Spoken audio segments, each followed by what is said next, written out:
Clatskanie, rivers running on my right. Sun so low through tall Doug fir, it's heaven's own twilight. Left my stories far behind. Hello everyone, my name is Lily, and today I'm going to be telling you about the story of Mr. Enoch Conyers. So let's just jump right into it. April 20th, 1852, he decided that he was going to leave his home in the Midwest and come to Oregon, or just generally go west, but we'll talk about that in a minute. So basically the wagon that he took was constructed of the best and most beautiful material. He was also accompanied by Mr. and Mrs. William P. Burns. Hello there. Miss Laura Burns, Charm. Edward Payson Burns, how do you do? And of course, Mr.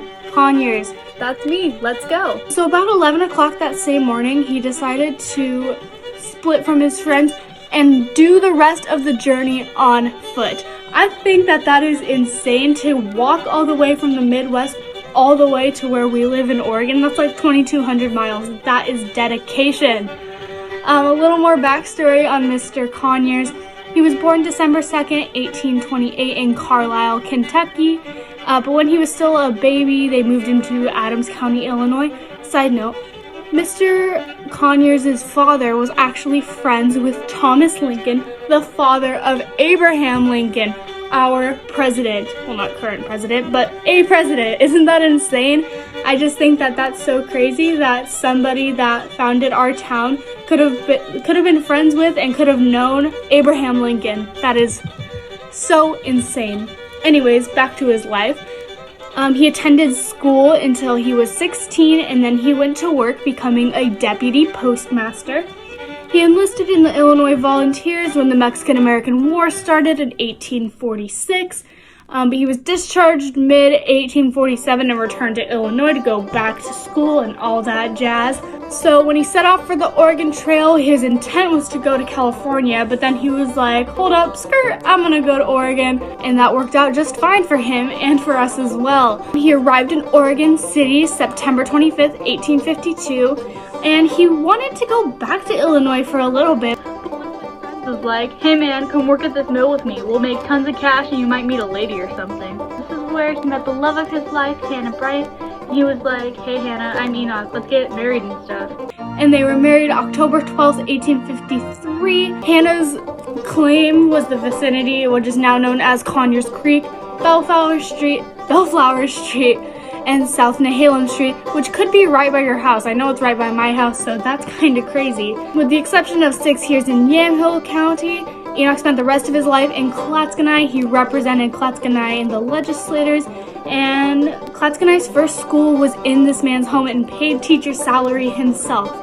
Now, something kind of fun and something kind of interesting, I think, is that post offices back in the day, not everyone had cars, and so if you lived really far away, there was no way you could make it into wherever to get your mail.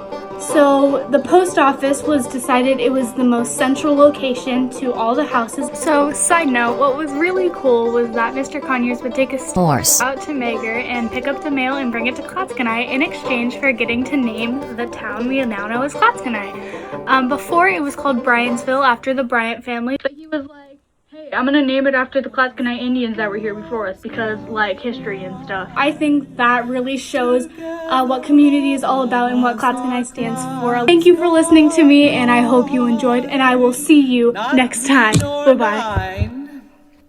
Together all of us are Clatskanie.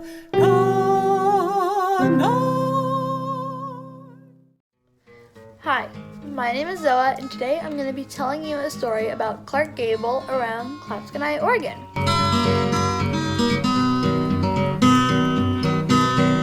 Let's just get into it. Okay, so there was a guy named Clark Gable, and his full name was William Clark Gable, but when he was little, people called him Billy. He dropped out of high school when he was 16. He was all like, haha, sucker, I'm out of this joint. And when he was 21, he hopped on a railroad boxcar and jumped off into Oregon. And he worked in a sawmill and hawking ties at Meyer and Frank's, and he sold ads for the Oregonian before he joined the newly organized and very short-lived Astoria Players Stock Company. The Players arrived in Astoria by riverboat and put on their first performance on July 15, 1922 in Astoria. Sadly, the theater owner's partner left with the little money they had made that night. So that was not cool. I can only imagine the guy being like, haha, I got your money, sucks to be you. Interesting fact, Alex Ray, who is a sophomore in our drama class, well, Alex Ray's great-grandma actually got asked out by Clark Gable while he was in Astoria. And I think it would have went something like, do you like raisins? How do you feel about a date? And Alex's grandma would be all, no, I've been proposed to by doctors and lawyers. Anyway, back to the story. After a while of living off the kindness of the people of Astoria, they decided to slowly head back to Portland and stopped in many little towns, such as Clatskanie, to perform the play Karina the Circus. Hello, small town Clatskanie. We are here to perform Karina the Circus. Have a seat, take a breath, and enjoy the show. Eventually, he met an older actress who had more experience named Josephine Dillon, and she coached him in gracefulness, elegance, and speech. And she even paid for his orthodontic work. Hi, I'm Miss Josephine Dillon. Eventually, they got married, and Clark Gable's acting troupe broke apart. I'm done. I'm gonna join the circus. I'm gonna open a restaurant. No, you're not. Let's just work this out, guys. Bye, guys. I'm going to Hollywood. After they broke apart, Clark Gable got bigger and bigger roles until he was in movies and became famous.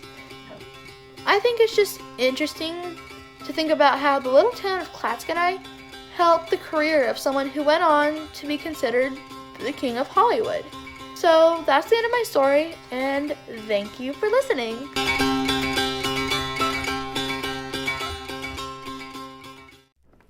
Okay, so today I'm going to be telling you guys about the exploding whale.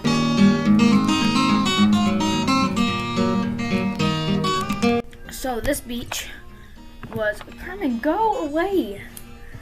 Okay, so this whale washed up on a beach in Florence, Oregon, and this whale weighed 7,300 kilograms and measured 14 meters long.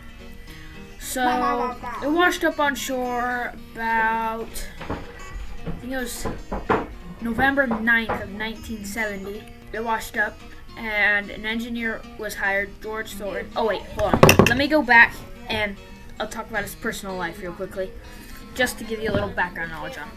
So George Thornton, he was born and raised in Clatskanie, born February 6th of 1929 in Clatskanie, Oregon. And he graduated high school along with his sister and his two brothers in 1947. He also got married just after high school to the love of his life, Dorothy Price, in Clatskanie on July 21st of 1951, I'd like to say. I think. Yeah, 1951? Okay, so he loved to dance, play the guitar, and go hunting and fishing. They had 4 kids, Robert, Donald, Deborah, and Nancy. And they also had 2 Schnauzer dogs, Mocha and Jasper.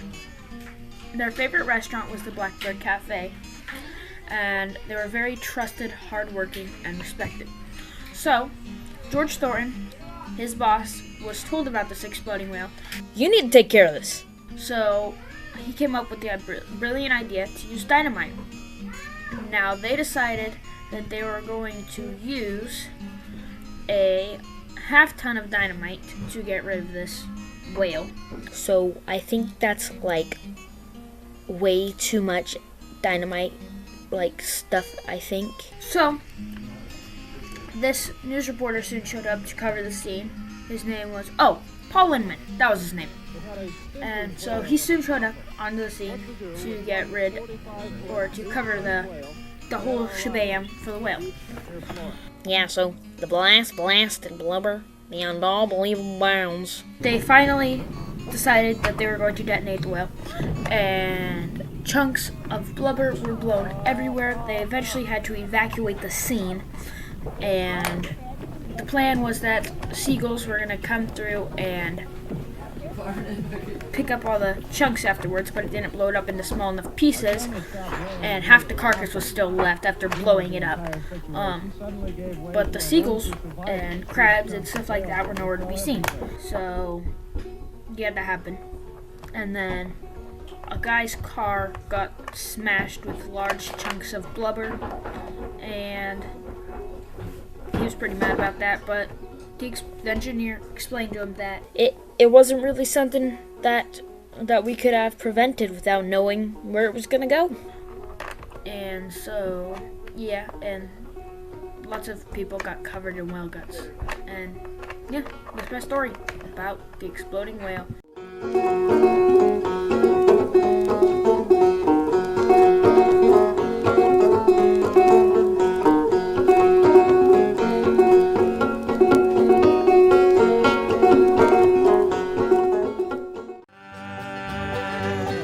This one takes me home.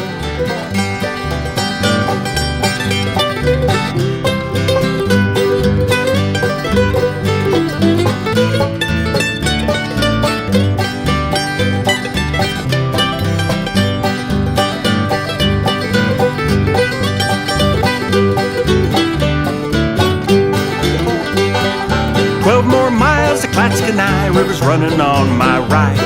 Sun so low through tall Doug fir, it's heaven's own twilight. Left my stories far behind, nothing left to hold me down. 12 more miles to Clatskanie, 12 miles and I'll be home. 12 more miles to Clatskanie, 12 miles and I'll be home.